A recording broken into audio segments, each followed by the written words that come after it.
Hello everyone, welcome back to Anime Cracks number 50. I know I'm out of place with this for Nico Lama here. I figured who that was. I don't want to put the phones at that check. But anyway, I'm the black. Y'all know. I'm shortening it. I am shortening it, guys. Just call me the black if you want. Because the Mac anime don't work that much. Just call me the black. 2.0 or some shit. Just call me that. I don't mind. I know, just let this go, guys. This video will be already long enough.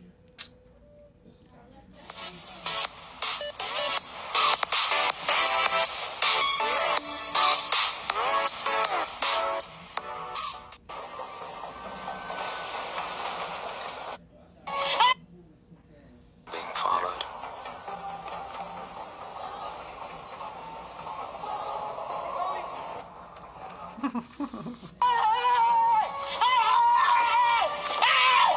Why are you running? Why are you running?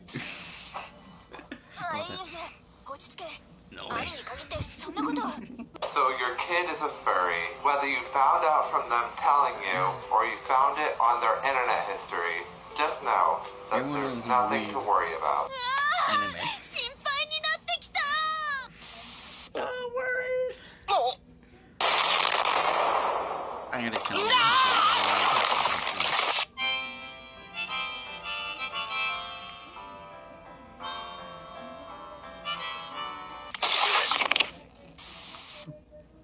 That should work.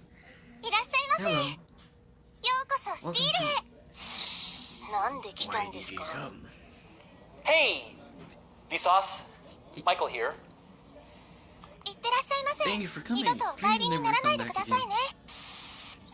I still come back. うわ、蒸気鳥の才川だ。わかりやすい説明ありがとう。じゃない。 No, get those lights off! Off! Off. 身長差カップルって萌えですよ萌え。手とかつなぐと。 Now this is the point where most people, like 99% of people, would do this. But this isn't most people. 1% just do this. なんか言った？コアッパ。コアッパじゃないです。ひなつる愛って名前があるんです。 Woman? Oh, It's too cute! It's disgusting! not really. So cute is- 緊張するよ。でも頑張らなきゃ。 I don't mind doing that.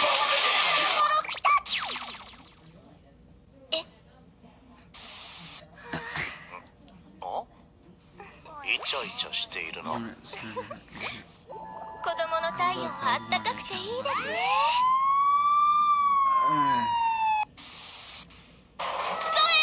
I don't know what the fuck just happened, but I don't really care.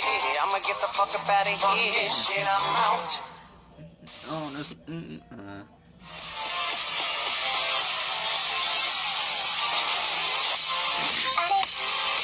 I'm refusing something better happen.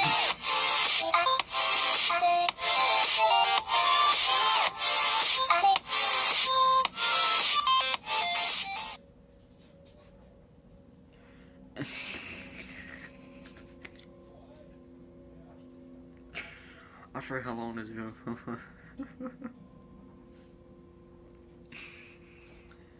Oh god. You already know I'm up with phone on. Wait.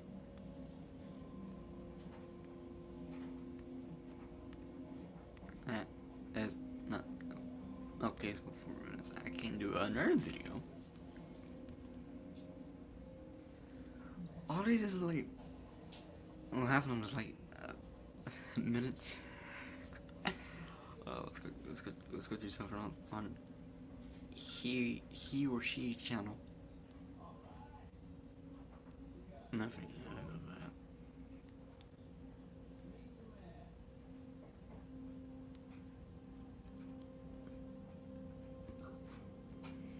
You're just not going right for me.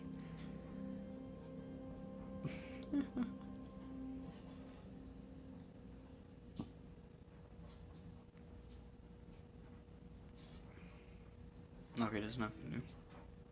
Actually, been thinking about doing another video with this. Doing a video with this. The story of Ted. Ted. That's 2 D's. Hey, say it. Ted. On my new show, Our Cartoon President, you'll go inside the White House and meet my loving family. Shut up, Eric. Shut up, Don. Yeah, shut up, Don. Shut up, Eric. And you might just meet a talking bag of rancid mayonnaise. Ted Cruz! Our Cartoon President! The highest rated show of all time! Why are you looking at me? There's a TV in the room. Our Cartoon President, new series. Oh, fuck, we're all going to die! Goodbye, cruel world, goodbye! Oh, we made it. Consolidated Coach Corp would like to remind you to stay calm in any emergency situations.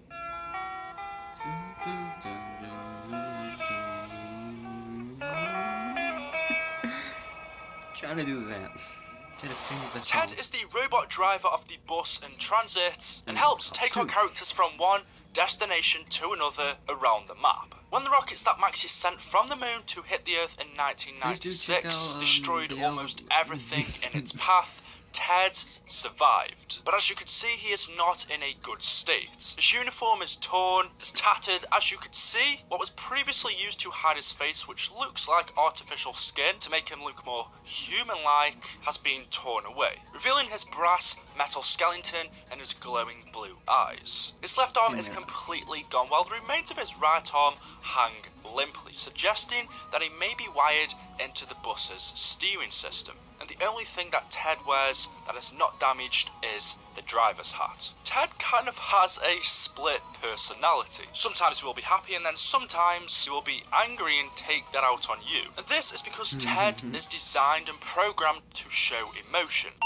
Welcome aboard Speedway Bus Lines. When Misty and Martin first climb aboard the transit bus, Ted will kindly greet them and happily take the transit crew from one destination to another. However, if the bus gets damaged by the zombies or attacked, or even if Ted gets attacked, well, he doesn't take kindly to this. He threatens and insults the players who attack him. But if you continuously ignore the bus driver's threats, he will attempt to either throw our transit crew out of the bus, lock the doors, or ignore the stops. And when the zombies climb on the bus, he will alert us of their presence in the area. If you attack Ted enough, his eyes will turn red, meaning he is angry normally. When he is happy, they are blue. If you throw an EMP grenade at him, he will turn off for a few minutes, meaning the bus will stop. However, we do know that we can jumpstart the bus by putting a turbine somewhere near it. Stay behind the yellow lines at all times, or you'll be sorry, asshole.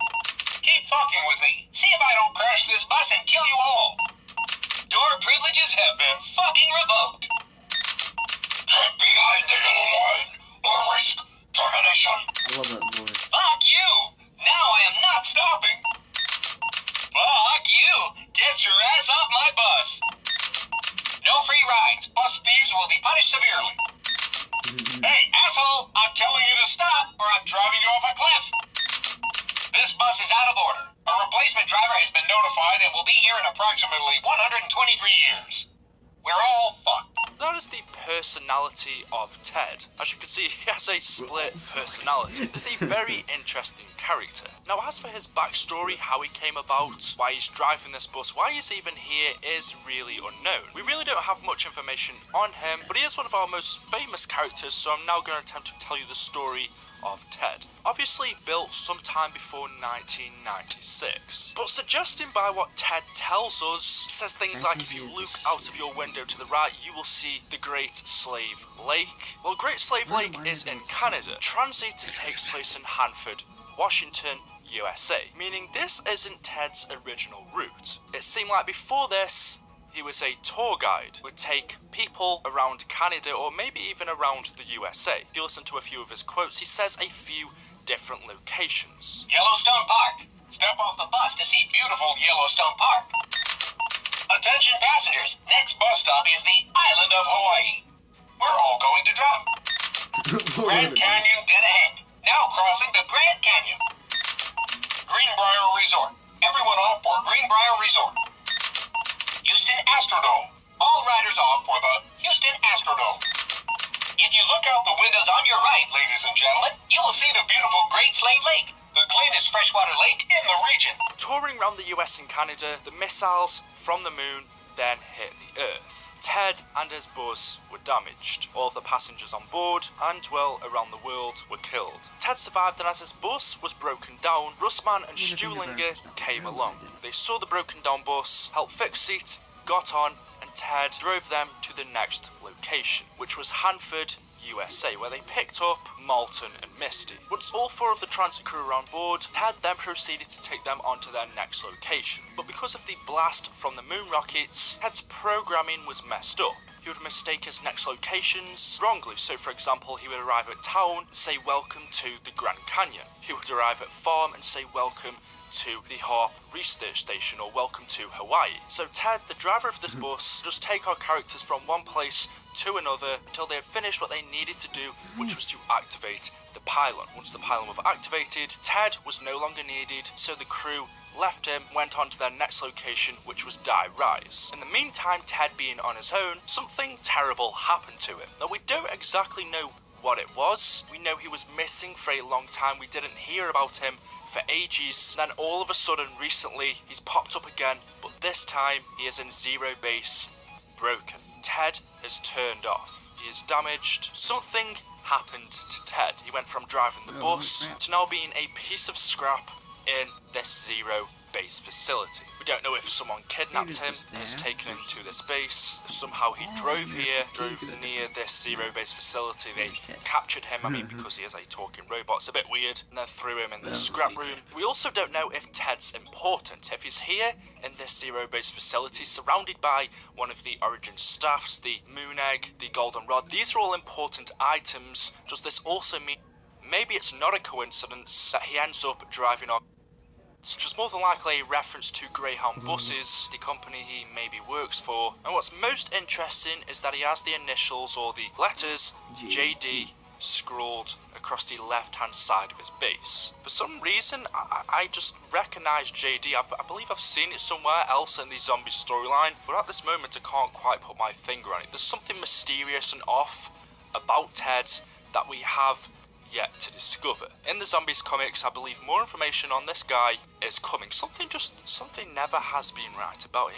He's very suspicious. But there we go, that is the story of Ted. Hopefully you've enjoyed the video. If you haven't already left a like rating by now, then if you could please do that, I beg you guys. It takes 2 seconds, it'd mean an awful lot. If we could go for 500 likes on the video. If you haven't already seen my other episodes on the story of Samantha, the story of Misty, we now have the story of Ted, and don't worry, the more story of episodes will be coming soon. Thank you for watching. Let me know your thoughts of Ted in the comment section below. Make sure you subscribe, and I'll see you all in the next one. Thank you, and goodbye. Secluded wooded areas perfect for hiding corpses or quiet murders coming right up. Holy crap, the bridge is going down! Farewell.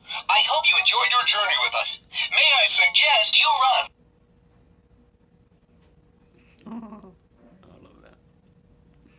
I love that.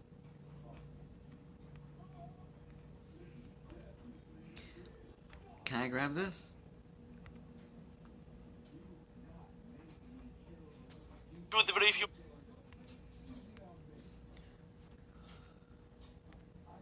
God, I'm about to pause it and it does not let me.